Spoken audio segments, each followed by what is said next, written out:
গণতান্ত্রিক সরকারের পররাষ্ট্রনীতি যেরকম হওয়া উচিত সে বাংলাদেশের মেরুদণ্ড সোজা করে বাংলাদেশ সকল দেশের সাথে সকল রাষ্ট্রের সাথে যোগাযোগ রাখবে, কথা বলবে, বন্ধুত্ব রাখবে।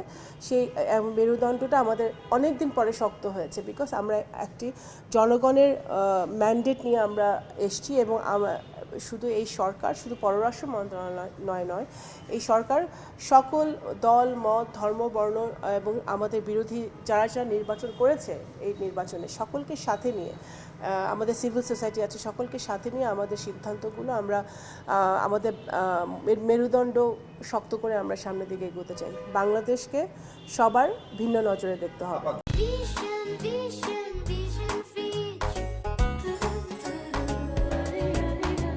গঙ্গা চুক্তির মেয়াদ শেষ হচ্ছে এই বছরই, ফলে সেটি নিয়ে আপনাদের ভাবনা কি? একটি জায়গা গাজায় বাংলাদেশের সৈন্য পাঠানোর একটা নীতিগত সিদ্ধান্ত অন্তর্বর্তী সরকারের ছিল, সেই অবস্থান নিয়ে আপনারা কিছু ভাবছেন কিনা? এটা তো একটা রাজনৈতিক সিদ্ধান্তের বিষয়, এটি নিয়ে আলোচনা হয়েছে কিনা মাননীয় প্রধানমন্ত্রী?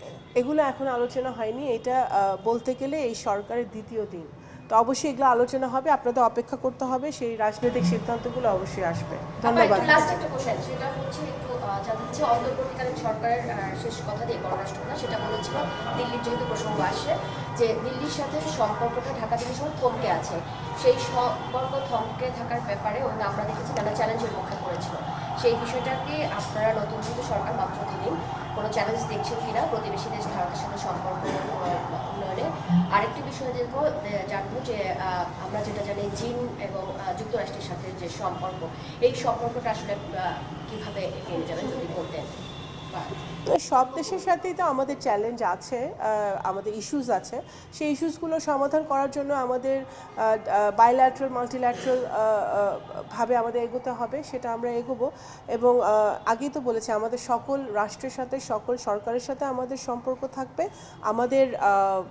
আমাদের স্বার্থ বাংলাদেশের জনগণের স্বার্থকে সুরক্ষিত করে। ধন্যবাদ।